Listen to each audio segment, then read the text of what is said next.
You've probably heard the term object-oriented programming, or for short OOP, but what does it really mean?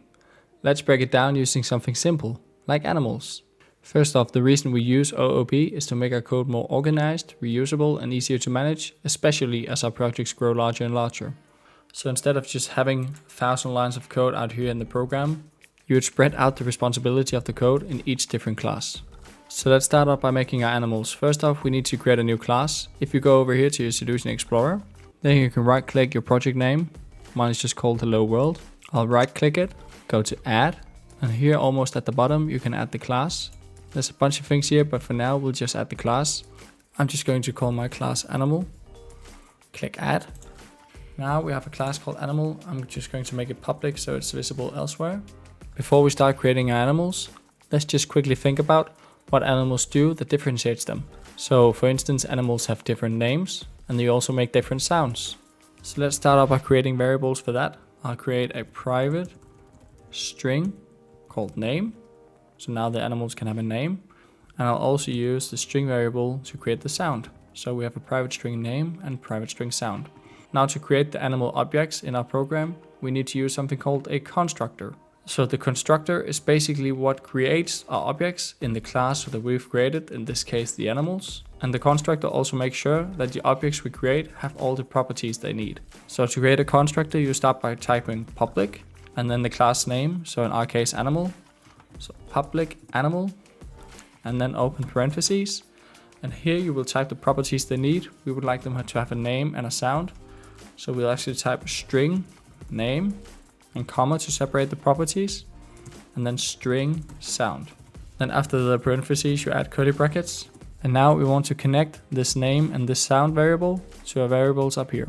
So we're going to type this.name, so this name that is in the animal constructor is equal to our name variable, so this one up here. We will do the same for sound.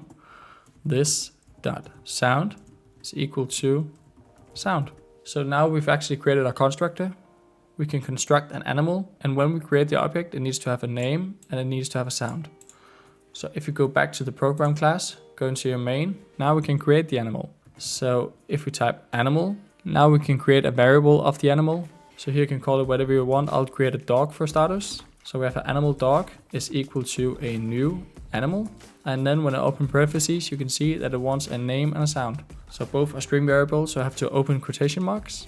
The name could be dog. I'll separate them with the comma, and the sound could be woof. So now we have a dog which says woof. We can create another animal.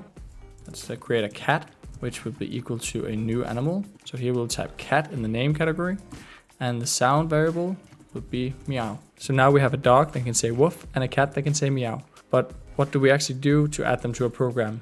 Well, we need functionality in the animal class. So let's go back to the animal class. If you don't have it up here, you can find it in your Solution Explorer. Now let's create a method for this. It could be a method for making a sound. So let's say public void make sound. Just a quick note for good practice on naming. Notice that I said animal and not animals. That's because when you add them to your main program for readability, it makes more sense to say this dog is equal to a new animal instead of this dog. The single dog is equal to multiple animals. So C# syntax is when you're creating a new class, you should name it with a capital letter and in singular. So animal, if you would create a class for your weapons, you would call that weapon and not weapons. Just a quick note on that. So back to the make sound method.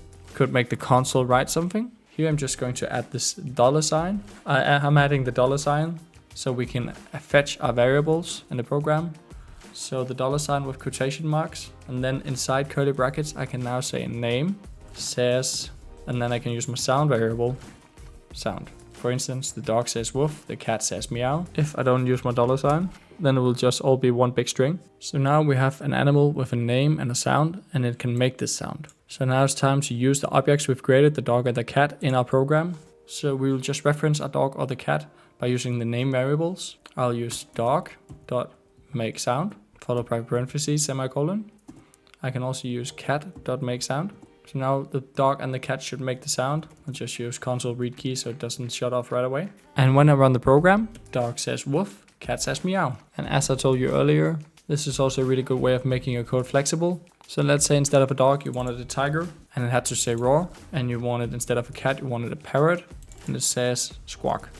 So now when you run the program, tiger says roar, parrot says squawk. So you can really quickly change the program to your liking. And that's also why we call it object-oriented program. So we make singular objects, like a singular cat, dog, whatever. I hope this video helped you out. Thank you for watching, and I'll see you in the next one.